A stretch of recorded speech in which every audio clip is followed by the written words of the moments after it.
120 words per minute for 8 minutes. 15 seconds more. 10 seconds. 5 seconds. Start. In this 20th century, when science and technology have gained unquestionable supremacy, the level of the industrial development of a country has become the yardstick to be applied to judge its actual development. All other progress has become meaningless. If a country is technologically backward, it is backward irrespective of any other excellence it might have acquired. It is a well-known fact that British government never intended to develop the industries in our country during pre-independence period. After independence, the people of this country entertained high hopes from the government for the betterment of their life. It is the industrial development which provides basic infrastructure necessary for the development of the economy as a whole. Industrial Policy 1948 and the Industries Development and Regulation Act 1957 gave an idea of the attitude of the government with regard to the development of industries.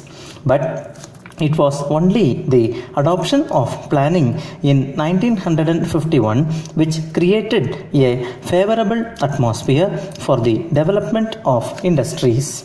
The history of organized industry in India may be traced to 1854 when the real beginning of the cotton mill industry was made in Bombay. The foundations of jute industry were laid near Calcutta in 1855. Coal mining also progressed about this time. They were the only major industries which had developed substantially before the First World War. During and after World War I and II, a somewhat more liberal policy was adopted by the authorities, such as a discriminating protection policy, which gave impetus to industrial development. Several industries developed and a number of new industries came up, but their production was neither adequate nor diversified in character. The development of the economy can be measured with the help of different criteria such as the growth rate in industrial output, industry's contribution to national income, and industry's contribution to employment. A close application of these criteria divides the planned period into two distinct phases. The first lasting till 1965-66 and the second following therefrom. The economy took rapid strides during the first 3 5-year plans but slowed down later. The seventh plan envisages a growth rate of 8% with some segments of industry registering a higher growth rate, but only time can unfold the future achievement. Since industry's contribution to national income and its capacity to generate employment have displayed similar trends, we cannot describe our industrial development as spectacular, though there has been a spurt of new industrial complexes all over the country. The pattern of our industrial growth was determined by the state of economy in which the British left us.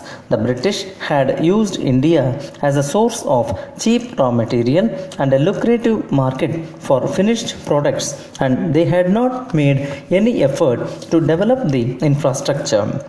After getting independence, India immediately felt the need of capital goods, and it was decided to promote the rapid growth of capital goods industries.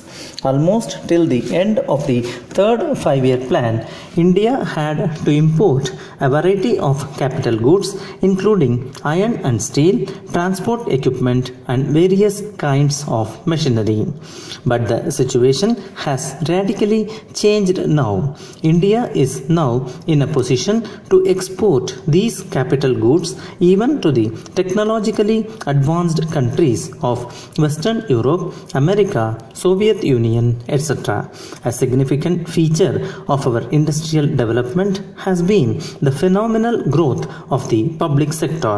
This sector comprises public utility services like the railways, road transport, post and telegraph, power and irrigation projects, departmental undertakings of the central and state governments, including the defense production establishments and a number of other industrial undertakings which are wholly supported by the central government.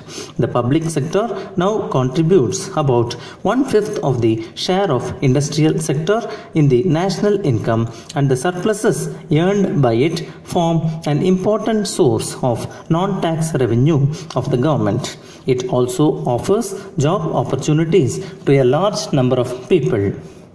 If we aim at an accurate assessment of our achievement, we should either compare our industrial growth with the growth in other countries during the corresponding period, or we should measure our achievement in terms of our targets. Another yardstick can be to compare our achievements with our needs. This kind of assessment can be quite revealing.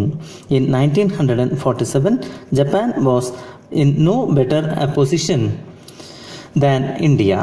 If India had been ruthlessly exploited by the British and fiercely rocked by communal hatred, violence and bloodshed in the wake of partition, Japan was laid waste by atom bombs during the Second World War. But today, Japan is technologically one of the most advanced countries of the world. Our achievement has also fallen short of the targets laid down in the 5-year plans. If we compare our performance with our needs and targets, it is obvious that what we have achieved is too inadequate to meet them. Industrialization in India suffers from a few obvious drawbacks. Though the aim of industrialization has been to bring amelioration to the miserably poor millions, somehow economic power and wealth have been concentrating in a few hands, and the masses have by and large been left unbenefited. The industrial licensing policy, which is only an adjunct to the industrial policy, has given rise to many evils, economic, social and political.